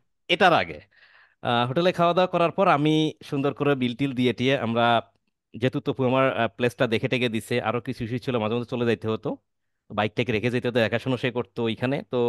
চলে গেলাম আমি আমার বাসায়, সে তার বাসায় চলে গেল। বাসায় যাওয়ার পর তপু আমাকে, আমি মানে সবার উদ্দেশ্যে বলতেছি, তপু আমাকে একটা মেসেজ দিল, খুব হৃদয় বিদারক মেসেজ। সেটা আমি বলতে চাই না, জাস্ট শর্টকাট বলি। তপু এভাবে বুঝাইছিল যে দাদা, আপনি এখানে আসছেন, আপনি আমার গেস্ট আজকে, মানে মাসের প্রায় 25-26 তারিখ, আমার হাতে টোটালি কোনো টাকা নাই যে আপনি, আমরা হোটেলে খাওয়া দাওয়া করলাম, বিলটা ডেফিনেটলি আমার দেওয়া উচিত, বাট আমি এই জায়গায় আমার এতটা মানে, বুঝে নেন আপনারা, অনেক ভাবে সে বোঝানোর চেষ্টা করতেছে যে স্যালারি মানে পাই নাই, বা মাসের শেষ হয়তো স্যালারি থাকে না হাতে, যার কারণ টাকা থাকে না হাতে, আজকের বিলটা আমি দিতে পারলাম না, এজন্য আমার খুবই কষ্ট লাগছে। এই নিয়ে অনেক অনেক অনুশোচনা। তো আসলে তো এখন কি মনে করেন যে আমি না, যদি আমার সাথে বেস্ট ক্যারেক্টার আরো কয়েকজন আসে, তাহলে কি মাসের 29 তারিখ হোক, 28 তারিখ হোক, 1 তারিখ হোক, যে কোনো টাইমে কি আপনি কি বিল দেওয়ার অ্যাবিলিটি রাখেন কি রাখেন না? এনি টাইম দাদা, already I have a visa card. I have a visa card. I have a visa card. আচ্ছা ঠিক আছে, এগুলো বেশি বললেন না, শুনে ফেলবে তখন কিন্তু বিপদ হয়ে যাবে, ঠিক আছে? যে আপনি বলছেন I have a visa card. আচ্ছা যাই হোক, এটা আসলে কেন আসলে সবার উদ্দেশ্যে এই কথাটা বলা, হুম, কারণ কি, আসলে একটা মানুষের সবসময় সব এবিলিটি থাকে না। এটা বুঝতে চাচ্ছি এরকম যে আমরা যতই জব করি, যেটাই করি, job is great, job is better point. তো ঘটনা হচ্ছে, জব করলে আমাদের একটা নির্দিষ্ট সময় এসে আমাদের কিন্তু হাত খালি হয়ে যায়, এটা কিন্তু বাস্তব, একদম চিরন্তন বাস্তব একটা জিনিস, আমাদের হাত খালি হয়ে যায় ডেফিনেটলি। সে যত টাকায় স্যালারি পান না কেন, হাতটা কিন্তু খালি হয়ে যায়। বিশেষ করে মাসের 25 তারিখের পরে কিন্তু, মানে খুব টানাটানিটা বাদে, সে সময় চাইলে অনেক কিছু করা সম্ভব হয় না। তো ফ্রিল্যান্সিং এমন একটা জায়গা, না মাসের 25 তারিখ মানে, না মাসের 1 তারিখ মানে, না মাসের বিশ একটা তারিখ মানে মানে, টাকা যে কোনো সময় উদ্যোগ হতে পারে। হুম, ঠিক আছে। তো এটা হচ্ছে বিষয়। তো এখানে কিন্তু আসলে মানে ফ্রিল্যান্সিং করলে এখান থেকে টাকা আসলে আসলে এই ধরনের ঝামেলা, এই ধরনের কোনো কিছু থাকে না। টাকা এমন একটা জিনিস, আপনার হাত, আপনি ইনকাম করেন, আপনার হাত থেকে যখন কমে যাবে তখন আপনার কিন্তু শরীর দুর্বল হয়ে যাবে। হুম। আমার মনে আছে একটা জিনিস, ওই ইউনিভার্সিটিতে যখন পড়ি হাসান ভাই, তখন সিরিয়াল দাদা। দিয়ে ওই সেমিস্টার ফি দিতে হচ্ছে, ঠিক আছে? হুম। সেমিস্টার ফি দিচ্ছি সিরিয়াল দিয়ে, তো আমার বন্ধু বন্ধু বান্ধব সবাই আছে, স্যালারিও পাইছি, তখন চাকরি করি। তা সেমিস্টার ফি দেখা যাচ্ছে এখানে প্রায় 35-40 হাজার টাকা, সবকিছু দিয়ে 45 হাজার টাকা মতো সেমিস্টার ফি দিলাম। দেওয়ার পর আমার ফ্রেন্ড আমাকে বলছে, হুম। কি ব্যাপার দাদা, আপনারা এরকম আনইজি লাগছে কেন? তা আমি সেমিস্টার ফি দিয়ে কাগজটা কি যেন লিখতেছি, এই মুহূর্তে আমি বলতেছি, ভাই টাকা যা ছিল কলেজে ভার্সিটিতে দিয়ে দিছি, তো শরীর দুর্বল লাগতেছে, মনে হচ্ছে স্যালাইন দেওয়া লাগবে, ঠিক আছে? তো টাকা চলে গেলে না, শরীর এমনি দুর্বল লাগে, এমনি ঠিক আছে? দুর্বল আমার লাগে। লাগে ভাই, আপনাদের লাগে কিনা আমি জানি না। এই হ্যাঁ, স্যালারি প্রত্যেকেই পাওয়ার পর যে লাগে। বড় অ্যামাউন্টের টাকা দিয়ে দিই, তখন কিন্তু শরীরে স্যালাইন দেওয়ার মতো অবস্থা, মনে করেন যে অফিস থেকে স্যালারি নিয়ে খুব নাচতে নাচতে বাসায় ফিরতেছি, বাসায় ঢোকার হুম। সাথে সাথে বাড়িওয়ালা চোখ মোটা করে হাত পেতে রয়েছে, দাও মাল দাও। মানে বড় একটা অ্যামাউন্ট টাকা দিয়ে মনে করেন মনটা খারাপ করে ভিতরে ঢোকা লাগে, ঢোকার পর তো আহা, আরো এক বাড়িওয়ালা আছে, সেও হাত পেতে আছে, দাও। ঠিক আছে, এইবার দিতে দিতেই শেষ মনে করেন। তো ঠিক আছে, যাই হোক। তো ফ্রিল্যান্সিং আসলে, এই চাকরির পাশাপাশি যদি ফ্রিল্যান্সিংটা করা হয়, তো সবসময় একটা চিলে থাকা যায়। আর তপুকে আর একটা বিষয় বলি, তপু ইনকাম করতেছেন, ভালো কথা, অযথা টাকা খরচ করবেন না। অভাব কি জিনিস নিজের চোখে দেখছেন, ভালো করে বুঝছেন, 14 বছর ধরে বুঝছেন। টাকা অবশ্যই সেভ করবেন, সবার উদ্দেশ্যে বলি, টাকা কেউ অযথা খরচ করবেন না, টাকা সেভ করবেন। একটা জিনিস বলি, সেটা হচ্ছে যে বড় বড় মানুষ বলে গেছে, আমি না, সেটা হচ্ছে প্রত্যেকটা মানুষের ওয়ান ওয়ে ইনকাম তৈরি করার পর মাল্টি ওয়ে ইনকাম তৈরি করতে হয়। ধরেন 2 ওয়ে বা 3 ওয়ে ইনকাম সোর্স তৈরি করতে হয়। যেমন আপনি একটা চাকরি করেন, চাকরির উপর পুরোপুরি ডিপেন্ড না করে আশেপাশে কি করা যায়, আশেপাশ থেকে কিভাবে ইনকাম করা যায়, সেরকম সোর্স আপনি তৈরি করবেন ডেফিনেটলি। এটা বাস্তব জিনিস, সবার ক্ষেত্রেই বলতেছি। যে কোনো, অনেক মানুষ হয়তো চাকরি করে, সকালে যায় বিকেলে আসে, এই সারাদিন রেস্ট নেয়, ঘুরে বেড়ায়, ঘুমায়, এইটা সেটা করে, বাজার করে, খায় দায়, এভাবে সংসার চলছে না, এটা করা যাবে না। চাকরি আমার আছে, চাকরি ভালো চাকরি, যত টাকায় স্যালারি পাই না কেন, তার পাশাপাশি কোনো না কোনো সেকেন্ড ওয়ে ইনকামের সুযোগ খুঁজতে হবে যে কোনো ওয়েতে। তো তবু চাকরি করতেছেন, ফ্রিল্যান্সিং করতেছেন, আপনারা কিন্তু 2 ওয়ে ইনকাম, এর পাশাপাশি আপনি আরো কিছু, আরো ভাবে অন্যভাবে চেষ্টা করবেন এই 2 ওয়ে ইনকামটা আরো বেশি প্রশস্ত করবেন, যাতে আরো ভালো ইনকাম হয়। অথবা 3 ওয়ে ইনকামের দিকে চলে যাবেন, যে কোনো একটা পথ আপনি কিন্তু করবেন, বা সবার উদ্দেশ্যেই বলা যে 2 ওয়ে 3 ওয়ে ইনকাম কিন্তু তৈরি করবেন, না হলে কিন্তু বর্তমানে টিকে থাকা কিন্তু খুবই খুবই ডিফিকাল্ট। বিকজ এখন কিন্তু একটা বাচ্চা কাচ্চা পড়াশোনা করাইতে গেলেও কিন্তু এত বেশি পরিমাণ টাকা লাগে, চিন্তাও করা যায় না।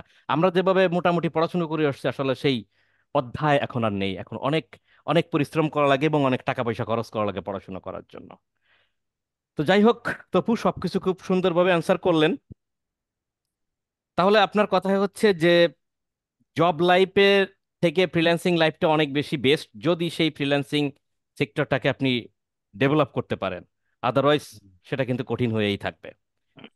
হাসান ভাই কোনো কিছু জিজ্ঞেস করবেন কিনা? এরপর আমরা তপুর ইনকামের প্রমাণগুলো দেখবো, তা নাহলে তো বিশ্বাস করবো না সে মিছা কথা বলে না সত্য কথা বলে। ও, না, তবু ভাই যেহেতু আমি মনে করি শর্ট টাইমে সাকসেস হয়েছে, তাই শ্রোতাদের পক্ষ হয়ে আমি একটা প্রশ্ন করি। জি। সেটা হচ্ছে, এই শর্ট টাইমে আপনি কিভাবে এতটা সাকসেস হইতে পারলেন, বা এই সাকসেসের পিছনে বেস্ট ক্যারাইটের ভূমিকাটা কি ছিল, একটু শর্টকাটে বলবেন। থ্যাংক ইউ দাদা। আমি শর্টকাটে বলতেছি, সেটা হচ্ছে কি, যেহেতু আমি একটা জব করি, হুম তো হুম। আমার ডিউটি আছে 8টা 9টা, কোনো সময় 8টা 8টা। তো ডিউটি কমপ্লিট করার পরে তো আমি খাওয়া দাওয়া রেস্ট নিতে 10টা বাজে কি 10:30 বাজে। তো আমি যে হার্ড ওয়ার্ক করছি সেটা হচ্ছে রাত 10টা থেকে ওই জুন মাসের 26 তারিখ থেকে কন্টিনিউয়াসলি ডিসেম্বর পর্যন্ত। আর এটা তো আপনারা জানেন যে আমি 3টা কি 3:30টার নিচে আমি ঘুমাই নেই। হুম ক্লাসটা আমার কাছে ইম্পর্টেন্ট না, আমার ইম্পর্টেন্ট হচ্ছে সাপোর্ট। সাপোর্টটা কেন? আমি যে কাজটা পারবো না সে কাজটা সাপোর্টের ভিতরে আমি পাবো, এবং হুম এটাকে হুম। আমি এত ডিপলি ভাবে নিছিলাম না।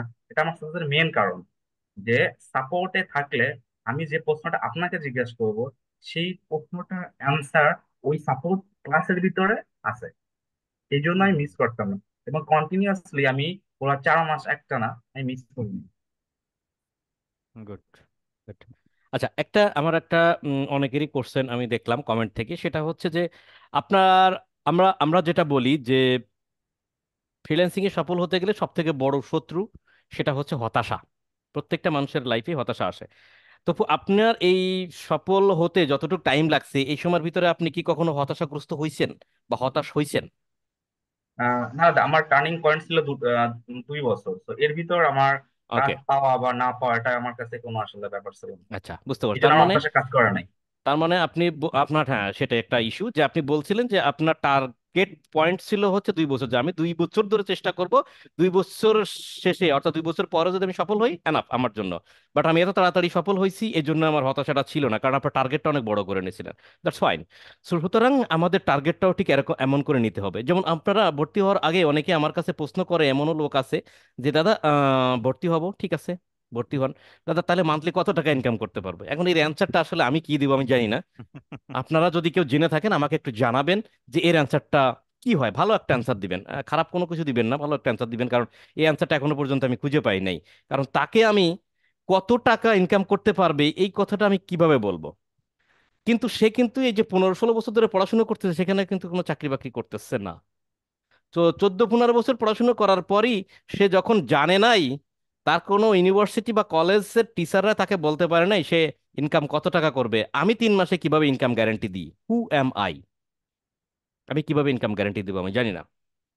যাই হোক, তপুর টার্গেটটা বড় ছিল যার কারণে কোনো হতাশা হয় নাই। তো তপু ঠিক আছে, অনেক কিছু ভালো লাগলো, খুব ক্লিয়ার ভাবে আমাদেরকে সবকিছু খুলে বললেন যে এখানে এখানে এইভাবে এইভাবে আপনি এগোইছেন, এই কষ্ট ছিল, এটা সেটা ছিল। তপু আপনি একটু স্ক্রিন শেয়ার করে আমাদেরকে একটু দেখান আপনার, আপনি যে বললেন এত কথা, একটু দেখি আপনার ডলার টলার কেমন ইনকাম করছেন।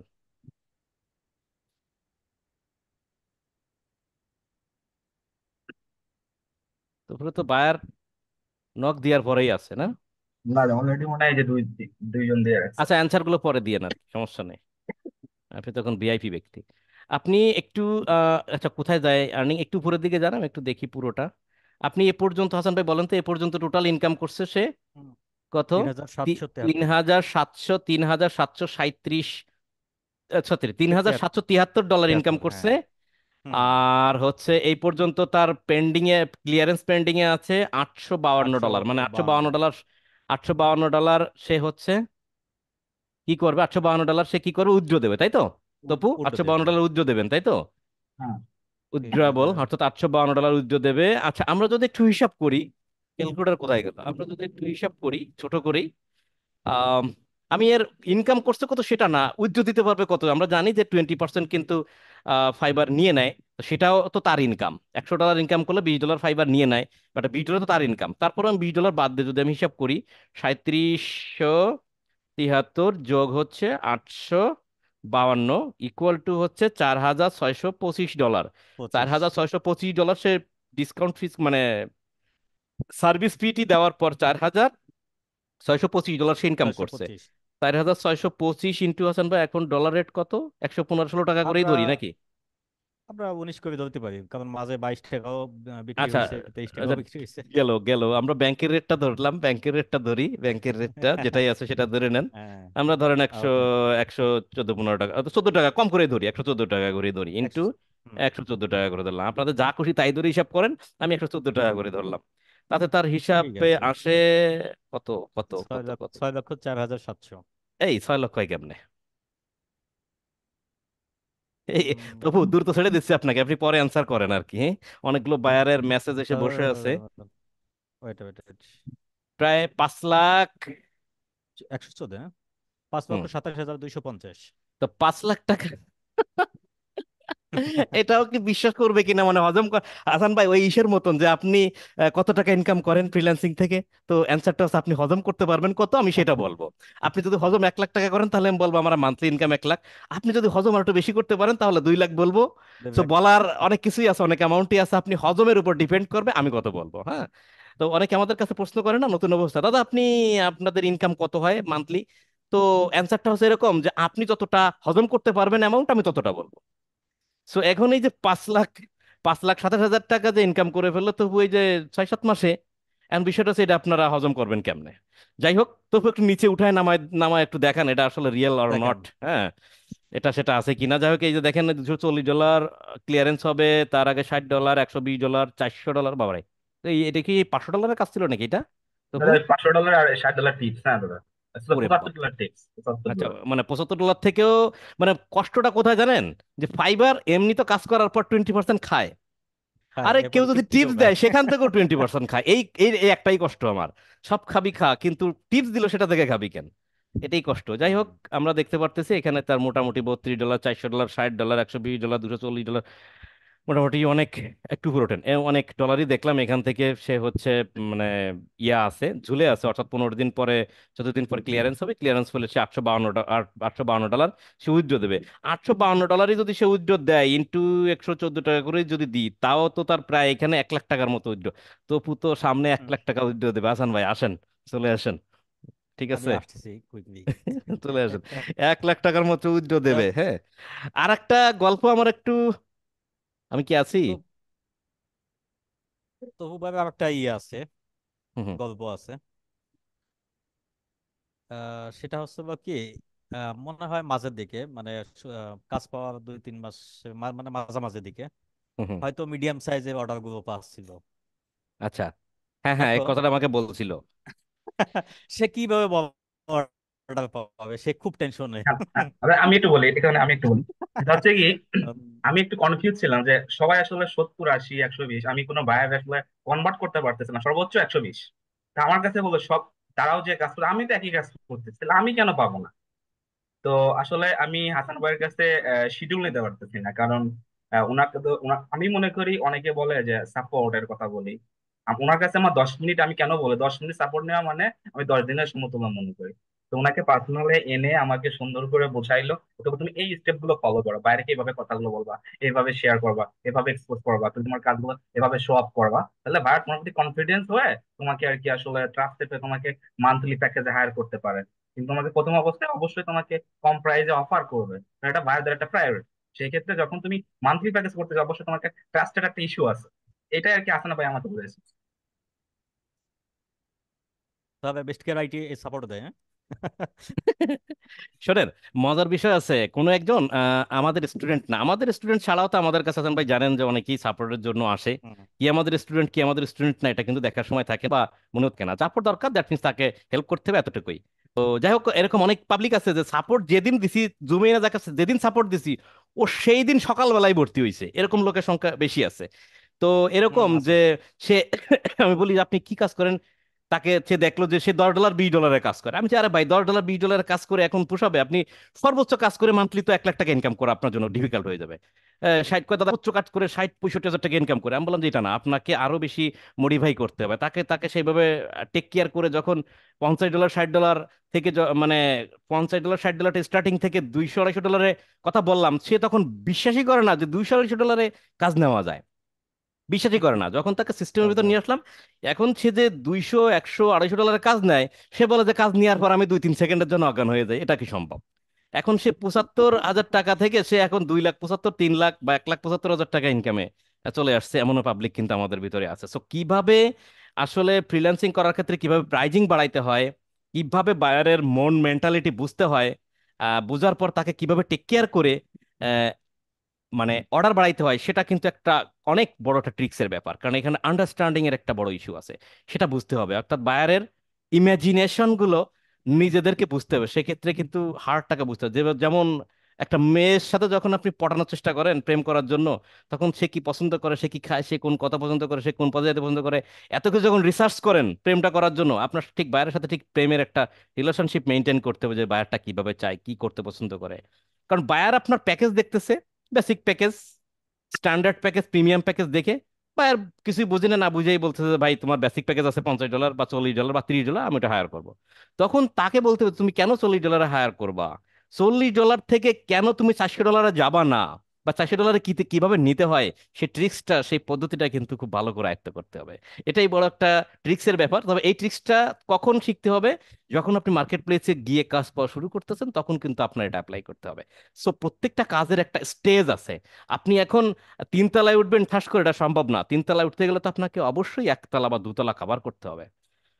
সুতরাং স্টেপ বাই স্টেপ যখন যাবেন, সবকিছু আস্তে আস্তে সবকিছু আমাদের কাছ থেকে শিখতে পাবেন। এটাই বাস্তব, আর এভাবেই যেতে হয়। তপুর একটা জিনিস আমার মনে আছে, যে আমি আর তপু কোনো একটা রেস্টুরেন্টে বসে খাওয়া দাওয়া করছি, তখন তো আমি একাই থাকি, নতুন গেছি এলাকায়। ধর আমার ফার্স্ট ইনকাম। হ্যাঁ, তবু ওই হোটেলে কিন্তু আবার যাওয়া লাগবে, ওই ওদের চপ আর হচ্ছে নান রুটিটা কিন্তু আর কোথাও এরকম টেস্ট পাওয়া যায়নি, ঠিক আছে। তো যাই হোক, ওখানে মানে খাওয়ার কোনো ভালো জায়গা হলো, তো সেখানে তো আমি হাজির, তো তপু আর আমি খাচ্ছি। তপু ওটা দুঃখ প্রকাশ করলো, দাদা $200 ছিল নাকি তপু ওটা? হ্যাঁ দাদা, $200। আর $200, হাসান ভাই বলছে যে দাদা $200 একটা কাজ ক্যান্সেল হয়েছে। তা আমি বললাম যে হয়েছে, ক্যান্সেল তারই হয় যে কাজ পায়। তা বলছে হ্যাঁ দাদা, কোনো ব্যাপার না। তার তখন অনেকগুলো কাজ চলে, $200 একটা কাজ পাইছে, তার মুখের দিকে তাকায় দেখছে একটু, প্রথম প্রথম তো একটু দুঃখ কষ্ট বেশি, যে প্রথম কষ্ট ক্যান্সেল, খুবই বেশি। দুঃখ। তা আমি বললাম আচ্ছা আপনার মোবাইলটা দেন তো আমার কাছে একটু দেখি। তা মোবাইলটা নিয়ে আমি খুব রিসার্চ করতেছি, বায়ার কেন কাজটা ক্যান্সেল করলো, কি বৃত্তান্ত। দেখার পর সবকিছু বুঝে টুঝে বায়ারকে সুন্দর করে আমি, বায়ারটা হোয়াটসঅ্যাপে নিয়ে আসছে, তো হোয়াটসঅ্যাপে সুন্দর করে একটা মেসেজ দিয়ে দিলাম। বায়ার সাথে সাথে রিপ্লাই দিল, রিপ্লাই দিয়ে টিয়ে বায়ারকে এমন ভাবে একটা সাইজ করে আনলাম, বায়ার বললো যে ঠিক আছে আমার ভুল হয়েছে, আমি আবার অর্ডার করছি। আম, তবু বলছে দাদা তাহলে কাস্টমার পাঠায়। আমি দাঁড়ান, কাস্টমার পাঠানোর আগে একটা সিস্টেম করি। আমি বললাম যে না ঠিক আছে, তোমার অর্ডার পাঠাও, ফাইবারে আর দিও না, যেহেতু ক্যান্সেল হয়েছে, এবার আমাকে ডিরেক্ট পাঠাও। তো বলছে হ্যাঁ ডিরেক্ট পাঠাই। সাথে সাথে ফোন দিলাম সুজনকে। সুজনকে ফোন সুজন দিয়ে বললাম যে সুজন, ব্যাংক ট্যাঙ্ক কি আছে না আছে তাড়াতাড়ি দেন, বাইরে এরকম ডলার পাঠাবে। সুজন তাড়াতাড়ি আমাকে ওর মানে পেনের টেনের এইগুলো কি কি আছে দিয়ে দিল, বায়ারকে দিলাম। বায়ার মোটামুটি ওই সময় কিন্তু ইয়ে দিয়ে দিল, টাকা দিয়ে দিল। সুজনও টাকা দিয়ে দিল ওই সময়। সাথে সাথে কত হাজার টাকা ছিল জানো? আর তো 24,000। 24,000 টাকা 24,000। কিন্তু সাথে সাথে। অথচ এই অর্ডারটা কিন্তু থার্ড নাম্বার বা ফোর্থ নাম্বার অর্ডার ছিল। তার দেখেন। মানে ফাইবার থেকে টাকা উইথড্র করার আগেই কিন্তু ফোর্থ নাম্বার অর্ডার কিন্তু ডিরেক্ট চলে আসছে 24,000 টাকা। মাথা নষ্ট। তো তো দেখি এখন হাসি ফুটে গেছে, ঠিক আছে। সো ক্যান্সেল হওয়া কাজও আসলে নিয়ে আসা যায়। এখন যায়। সেটা ডিপেন্ড করে সাপোর্টের উপরে। তো তবু তো লাইভ সাপোর্টের পাশাপাশি ফিজিক্যাল সাপোর্টও পেয়ে গেছিল আর কি। যাই হোক, অনেকক্ষণ ধরে মনে হয় লাইভ হচ্ছে। 10টা বেজে গেছে, আমরা 9টা থেকে শুরু করছি তো। তেমন কিছু আর আসলে বলতে চাই না। আপনাদের যদি কারো কিছু কোনো জানার থাকে আমাদের একটু কমেন্টে জানাই দিবেন। আপনাদের সাথে এখনো পর্যন্ত আপনারা অনেকেই যুক্ত আছেন, থ্যাংক ইউ সো মাচ সবাইকে আমাদের সাথে যুক্ত থাকার জন্য। তবু একটা জিনিস একটু বলেন, আমাদের বেস্ট কেয়ার আইটিতে অনেক লোকজন অ্যাডমিশন নিতে চায় বা আসতে চায়, বা নতুন যারা শুরু করছে, এদের জন্য আসলে আপনি বেস্ট কেয়ার আইটির পক্ষ থেকে বা বিপক্ষ থেকে আপনি কি বলতে চান? মেসেজটা কি নতুনদের জন্য? আমার পক্ষ থেকে নতুন যারা তাদের জন্য শুভকামনা। যদি আপনাদের সত্যি এখান থেকে ভালো কিছু আশা করতে চান, আমি আপনাদের আসলে ফুললি একটা স্বতঃস্ফূর্ত একটা কথা বলতে চাই। আহ, অবশ্যই আপনারা 100% ভালো কিছু পাবেন। যেহেতু আমি আমার লাইফ থেকে যেটা পেয়ে আসছি, যেটা আমি পাইছি, এটা আসলে আমার কাছে একটা আসলে একটা, তো সেই অর্থে আমি আপনাদের অবশ্যই স্বাগতম জানাবো, আপনারা আসেন। এবং যারা নতুন অ্যাডমিশন নিয়েছেন তাদের পক্ষ থেকে একটাই কথা, আপনারা ক্লাস শেষ হয়ে যাওয়ার পরে আপনারা চলে যাবেন, অবশ্যই সাপোর্টে থাকবেন। ক্লাসটা অনলি মেবি 50 মিনিট আর 40 মিনিট থাকে, বাট তার থেকেও বেটার যেটা আমি যেটা মনে করি আমার দিক থেকে যেটা আসলে আসছে, সাপোর্ট ক্লাসটা। সাপোর্ট ক্লাসটা আপনার লং টাইম থাকবেন, ততটুকু আপনাদের আসলে, যদি কেউ জব করে থাকেন তো আসলে শিডিউল মেনটেন করবেন। আমি যেটা করি যে আমি সপ্তাহে 4 দিন আমি আসলে রাত 3টা পর্যন্ত থাকতাম, আর 2টা দিন অর্থাৎ বৃহস্পতিবারে ফুল নাইট, আর হচ্ছে আপনার শনিবারে, যেটা আমাদের তো শনিবারে যে আমি যে জবটা করি এই স্যারের ওই সময় কাজের চাপ বেশি থাকে, সেই অর্থে আমি রাত 1টা পর্যন্ত থাকতাম। বাট আমি এটা শিডিউল অনুযায়ী করতাম। যারা জব করে তাদের ক্ষেত্রে আমি বলবো যে অবশ্যই শিডিউল মেনটেন করে সাপোর্ট ক্লাসটা বেশি থাকেন। আর যারা অ্যাকচুয়ালি বাসায় বেকার আছেন তাদের জন্য আমার একটাই কথা, চোখ বন্ধ করে 6 মাস খাওয়া দাওয়া তো খাইবেন ঠিক মতোই, মানে সাপোর্টও থাকবেন অল টাইম।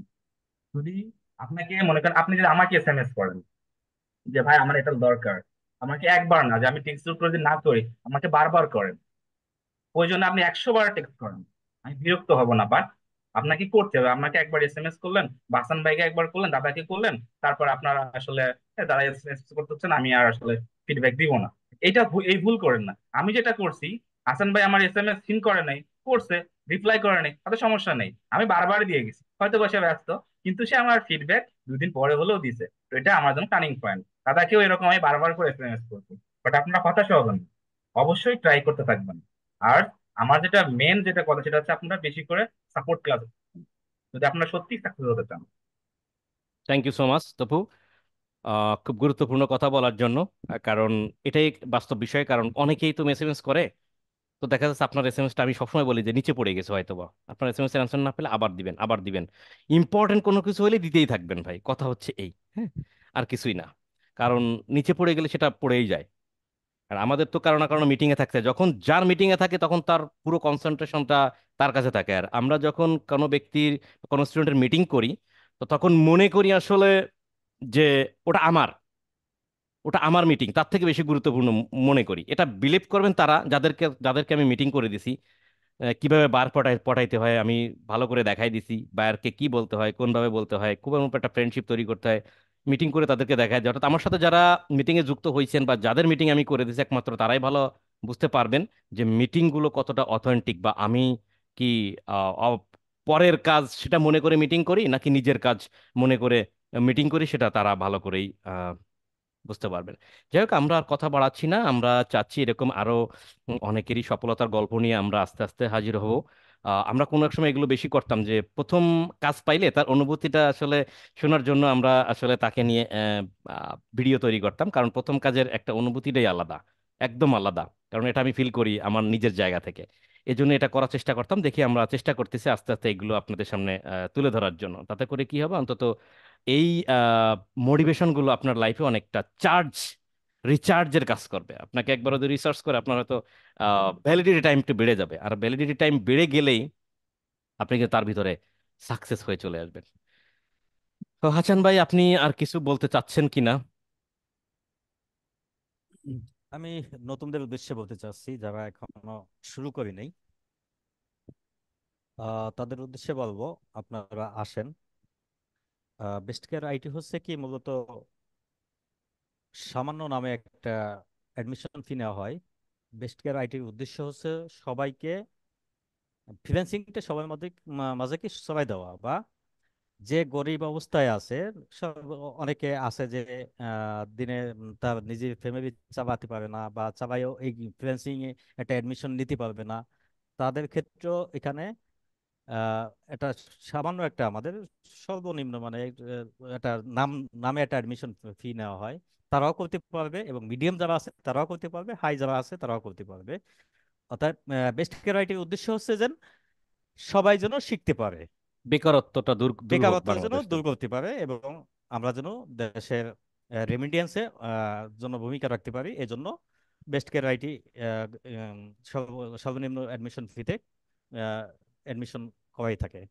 তো আপনারা নতুন যারা আছেন তাদের উদ্দেশ্যে বলবো যে আপনারা আসেন, আমাদের সাপোর্ট সবসময় জন্য থাকবে, এবং আমরা আন্তরিকভাবে চেষ্টা করবো যেন আপনি এখান থেকে কিছু ফিডব্যাক এবং ভালো কিছু করতে পারেন।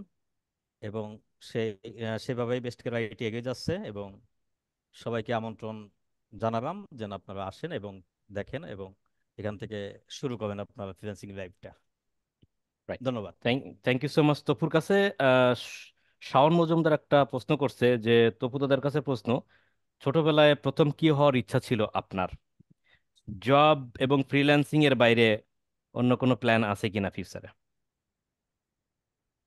আহ ধন্যবাদ শোন ভাই। আসলে ছোটবেলার ইচ্ছার কথা বললে তো শেষ হবে না, ওটা তো আসলে অবুঝ বালকের কথা যেটা বলা হয় আর কি। তো তখনকার ইচ্ছা ছিল হচ্ছে অনেক বড়, তখন আমি আমার ফ্যামিলিটাকেই তো আমি সঠিকভাবে চিনতে পারিনি। তখন তো ইচ্ছা ছিল হচ্ছে অনেক হিউজ, সেটা বলতে গেলে আসলে হতেই পারে না, সেটা কি সম্ভব কি না। হওয়ার, পাইলট হওয়ার ইচ্ছা ছিল নাকি বকেটে না না হওয়ার না, ইচ্ছা ছিল, সেটা তো বলবেন যে আমার এটা হওয়ার ইচ্ছা ছিল। BCS cadre. বিসিএস ক্যাডার হচ্ছে ভালো ইচ্ছা ছিল, ফ্যান্টাস্টিক। হয়ে গেলেন, যাই হোক কি হয়ে গেলেন না গেলেন, এই এই কথাগুলো না বলি মাঝখানে যেটা হয়েছে। কিন্তু ফ্রিল্যান্সিং করেন এখন জবের পাশাপাশি, এছাড়া ভবিষ্যতে আর কোনো কোনো প্ল্যান আছে কিনা সেটা বলেন। ভবিষ্যতে প্ল্যান আছে বিজনেসের। ফ্রিল্যান্সিং তো এটা আমি মেন হিসাবে নেবো, পাশাপাশি আছে বিজনেস করব। এটা হচ্ছে আমার মেন টপিক, এটা নিজের গ্রামে যে। Okay, fine. Thank you so much Topu, আমাদের সাথে থাকার জন্য এতক্ষণ ধরে, এবং আমাদের সাথে আড্ডা দেওয়ার জন্য আপনাদেরকে অসংখ্য ধন্যবাদ। তো আমরা আস্তে আস্তে আমাদের প্রোগ্রামটা এখানে আমরা শেষ করতে চাচ্ছি। ভালো থাকবেন সবাই, দোয়া করবেন আমাদের জন্য, দোয়া করবেন তপুর জন্য, যেন তার ইনকামটা আরো বেশি বাড়ায় দেয় এবং দেশের জন্য সে যেন কিছু ভূমিকা রাখতে পারে। পাশাপাশি হুম। তপু, আপনার প্রতি সবার সামনে আমার রিকোয়েস্ট থাকবে, আপনি যেমন সবার কাছ থেকে যথেষ্ট সহযোগিতা পাইছেন, সবার সামনে যেহেতু বললেন, সো নতুন যারা আসতেছে তাদের জন্য যেন যথাযথ সহযোগিতা নির্দ্বিধায় আপনার কাছ থেকে থাকে, সেই বিষয়টা আমি বা আমরা আশা করি আপনার কাছ থেকে। অবশ্যই তো দাদা, অবশ্যই। সবাই ভালো থাকবেন, দোয়া করবেন। হাসান ভাইও খুব টায়ার্ড আজকে, পুরো একটা গরু নিজেই কাটাকাটি করছে। হাসান ভাইয়ের বাসায় ঈদের গরুর মাংস খাওয়ার দাওয়াত থাকলো আপনাদের। ঠিক আছে। তো শিওর। এটা বলেই আমি আমাদের আজকের লাইভ এখানে আমরা শেষ করে দিচ্ছি। সবাই ভালো থাকবেন, দেখা হচ্ছে পরবর্তী কোনো কারো সফলতার গল্প নিয়ে। থ্যাংক ইউ ঈদ সো মুবারক। মাচ। ঈদ মোবারক।